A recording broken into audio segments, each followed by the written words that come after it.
Hi everybody, I wanted to record myself going through this answer key, and that is because our online course, out of my two online courses, the class average was 69%, about 70%, and my live class was a little bit higher, it's about 73%. And I want to try to explain some of the main problems I saw and main mistakes I saw so you can hopefully not make them again.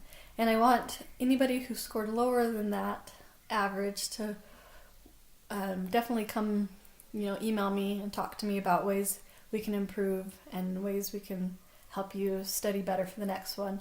Because there's a lot of suggestions I have on ways to study, and maybe you've tried a lot of them and maybe you didn't, and maybe there's things that we could improve on, like working on homework daily, working on quizzes daily, making flashcards, practicing problems over and over on a whiteboard, finding a study buddy. There's a lot of ideas I have for studying that I'd like to share if you need them. So come talk to me. But the first thing to do is to make corrections on the problems you missed so that you can restudy these problems so that when they come up again on the final exam, you won't make the same mistake twice. So that's what I'm hoping you'll get from this little video.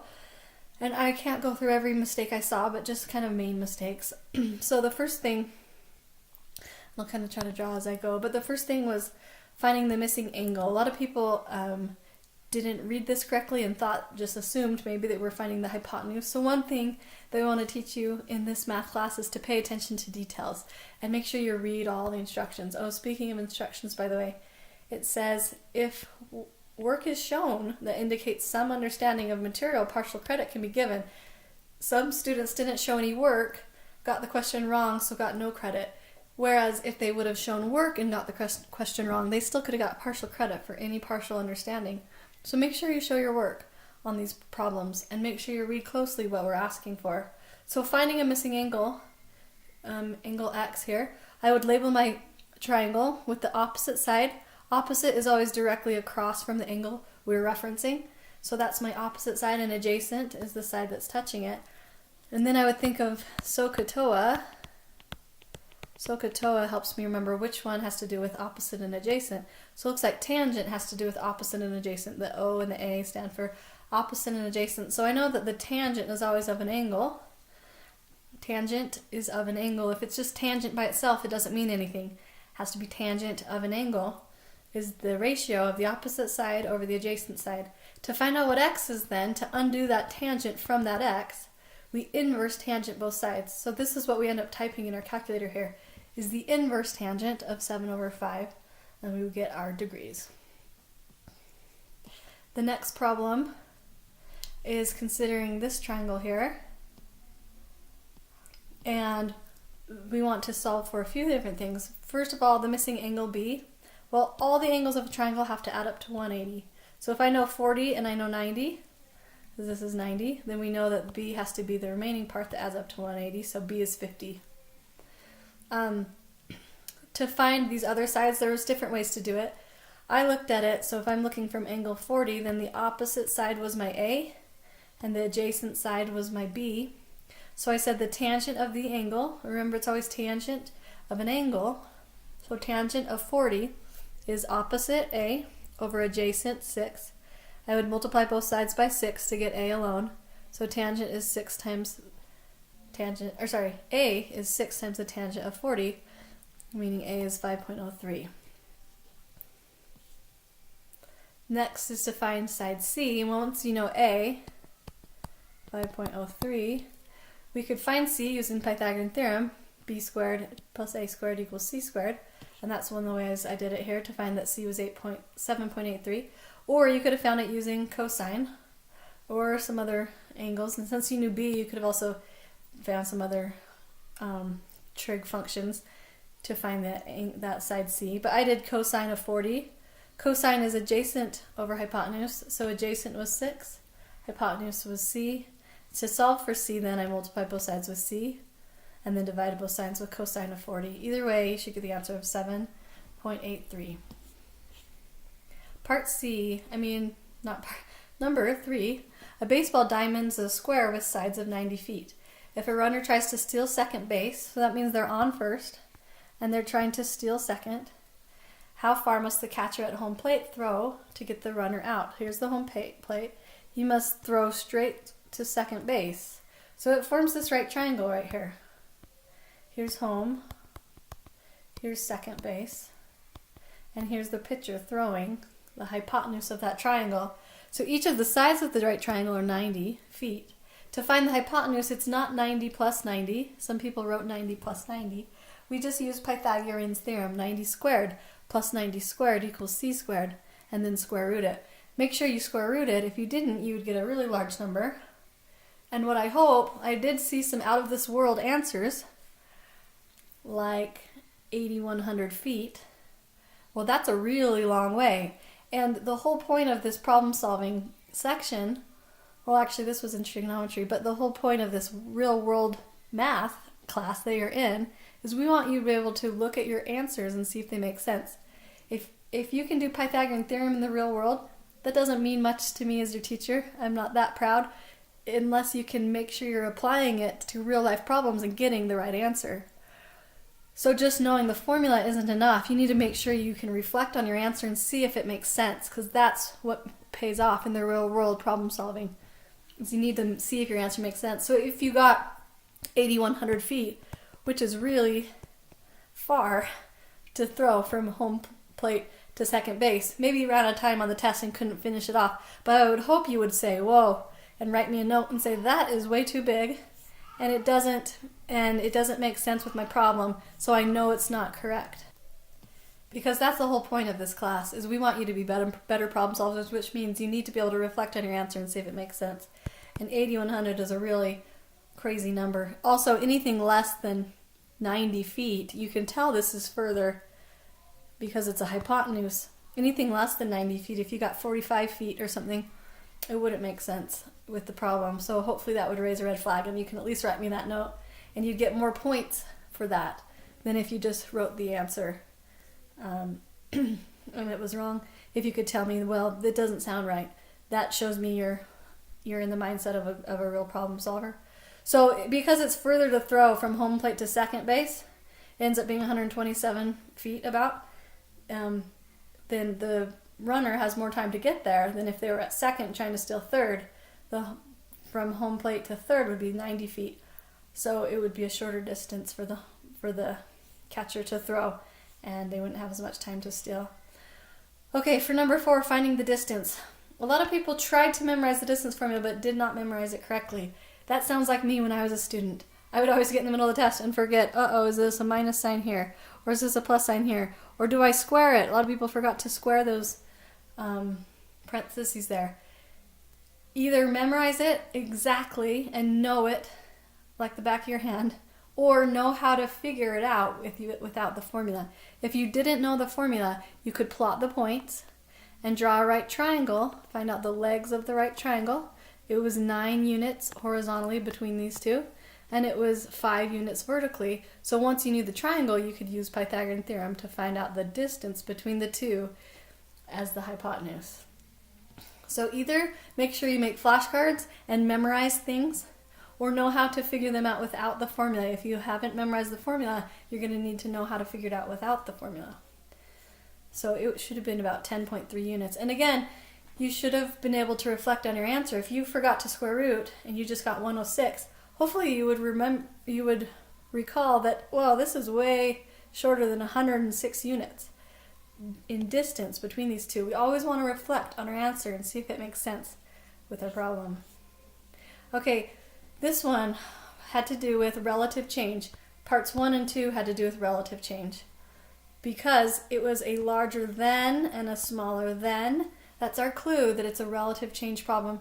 And with relative change, we take the absolute change divided by the base. Sometimes it's the old number when you're comparing maybe how population changed over time or something. You would take the population at the beginning time period.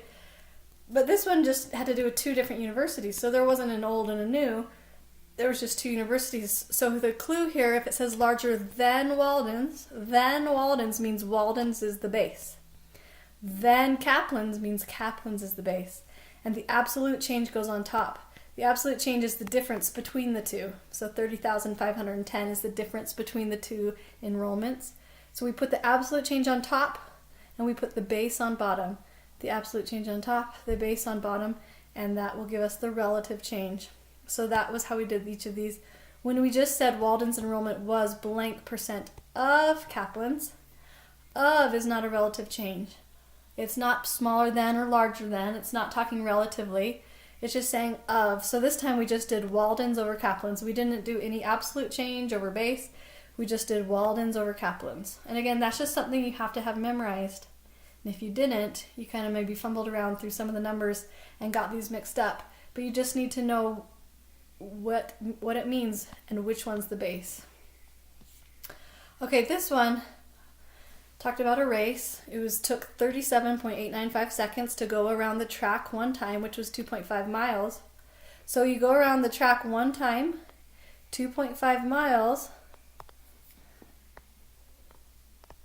in 37.89, really sloppy here, 5 seconds. I would write that out in words if I was trying to figure out what kind of a fraction I can make out of it. I first would just write it out in words. Okay, I've gone 2.5 miles in 37.895 seconds. How could I write that as a fraction? I could write it two ways. I could put the miles on top and seconds on bottom, or I could put the seconds on top, miles on bottom. But when I look to see what's being asked of me, how many feet per second,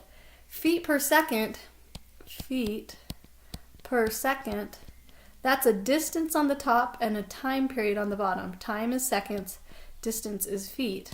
So when I'm deciding how I want to set mine up, I'm going to put distance on top, time on bottom, so that when I end up simplifying it, I'll still have distance on top, time on bottom. So if you did seconds per feet, that's a totally different answer than feet per second. Feet per second is how many feet you go per 1 second. Seconds per foot represents how many seconds it takes to go 1 foot. So they're totally different answers representing different things, and not the right one if you do it the other way around. So we would start with 2.5 miles for every 37.895 seconds, and I would take the conversion that would cancel. So I know that there's 5,280 feet per 1 mile. I would use that one and write it that way with the mile on the bottom so that the miles cancel, and I'm just left with, look at this, feet on top, seconds on bottom, that is feet per second. And I would divide that, so dividing it out gives us 348.33 feet per second. Remember to pay attention to detail. How many miles per hour is that? Then we had to answer that, miles per hour. That's still distance on top, time on bottom. So I used my answer from part A, and I first converted seconds to hours. So I know there's 60 seconds in 1 minute, so I canceled my seconds out. I know there's 60 minutes for every 1 hour, so that canceled my minutes out. I chose to write my fraction that way so that the seconds would cancel with the seconds on the bottom, instead of writing it 1 minute over 60 seconds. So when I multiply these together, I get this large number, and it's in terms of feet per hour. Because I haven't canceled my feet yet, I'm still in terms of feet per hour. And now finally, to cancel my feet, I need to change it to miles. So I'm going to do 1 mile for every 5,280 feet. I chose to write it this way this time. Notice over here I put the 5,280 feet on top. That's because I wanted the miles to cancel. Well, in this one I want the feet to cancel. So I put the 5,280 feet on bottom, so I'd be left with miles as my answer. So when I take this number and divide by 5,280 feet, I get 237.5 miles for every 1 hour. And again, look at your answer and see if it makes sense. What did you put? Did you put something like 5 miles per hour? I saw some numbers like that. And does that make sense for a race car to be traveling 5 miles an hour? So always look here. If you can't reflect on your answer and tell if it makes sense, then there's no point in knowing how to do all this conversion stuff, because you need to be able to, in the real world, look at your answer and see if it makes sense when you're trying to tile your bathroom floor and you're figuring out how much tile you need, or you're trying to fill in grass in your yard. There's all these times when you would want these conversions, but if you can't look at your answer and see if it makes sense, then we haven't taught you much in this math class. So that's something I really want to stress, is to look at your answer and see if it makes sense with the problem. And for a race car, 237.5 miles per hour sounds about right if they're making a record time. Okay, a website says you need 39 50-pound bags of sand to fill a sandbox. A sandbox is a three-dimensional thing. So I saw some people draw graphs like of a triangle, like 8 by 8 by 1, something weird like that. You know, that's not a sandbox. A sandbox is 3 dimensions. It has a length, it has a width, and it has a depth to it. And that's what the 1 foot is talking about, is the depth of the sandbox. So not anything like this. Nothing like a square, a rectangle, a triangle. It is a 3D object. So if it's 3D and you're filling it with sand, that's talking about volume. So the way we find volume is length times width times height, 8 times 8 times 1. So there's 39 bags of sand for every 64 cubic feet. The volume of that sandbox is 64 cubic feet. And we want to, I set it up as a proportion. There's a few ways to solve it. But the proportion way, I said, okay, we need X bags for 24 cubic feet then if we're going to do this smaller sandbox. Again, it's a smaller sandbox. I saw some people give an answer that it would need to be 39 bags. Well, 39 bags was for the larger sandbox. We definitely don't need 39 bags for a smaller sandbox. So I would cross multiply these and divide by 64 to solve for X. You can't buy 0.65 bags, so we round up to 15 bags. Okay, then the voting section. How many voters? Most people got that right. We just add those across. How many for majority? How many for plurality? Majority is more than 50%. So if we take 47, cut it in half, that's a decimal. We can't have a 0.5 voter, so we round up to 24 voters for majority. Plurality was a little more tricky. We take the number and divide by how many choices there are. 11.75. That would round up to 12. But then we have to check. If somebody won with 12, that means the other would have to be all below it. All the other choices would have to be 11 then, at minimum, or at maximum. But then we have to add those up. Do those add up to 47? They don't. So that would not win because we haven't counted all the votes. A 12 first number choice wouldn't happen with all these others being 11. And so I'd have to add a number here to make it work. So it looks like it'd be 13, 12, 11, and 11 would be the minimum number of votes to get plurality would be 13. And find a winner under the plurality method. Some people put D just because I think they looked at D and saw that was in the 11 column, but that's not correct. It is A because A had 7 plus 9, which is 16. Which is more than 13, which means it wins plurality. So we have to add up all the A's in those columns if it was the first choice A to win that. Border count, we had to add up all the points. So I kind of tried to show you over here.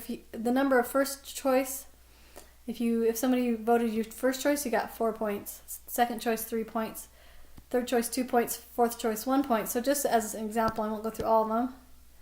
Let me erase some of this stuff.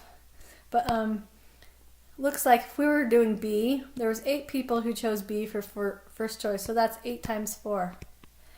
There was 9 people who chose B for first choice, so that's 9 times 1 point. There was 11 people that chose B for second choice, so that's 11 plus 11. 11 people at 3 points each. There's 7 people that chose B for third choice, so 7 times 3. Anyway, that's how my chart looks over there. And we keep going and we add up all the points. As we do that, we get this, that B had 128 points, so B was the winner. Instant runoff, we had to eliminate C first because it was the one with the least first place votes. Everything else moved up. Once we got this chart here, I looked for who had the least number of points there, and it looked like B had 15, A had 16, D had 16, so B was the least number, so we eliminated B next. Everything moved up, and so we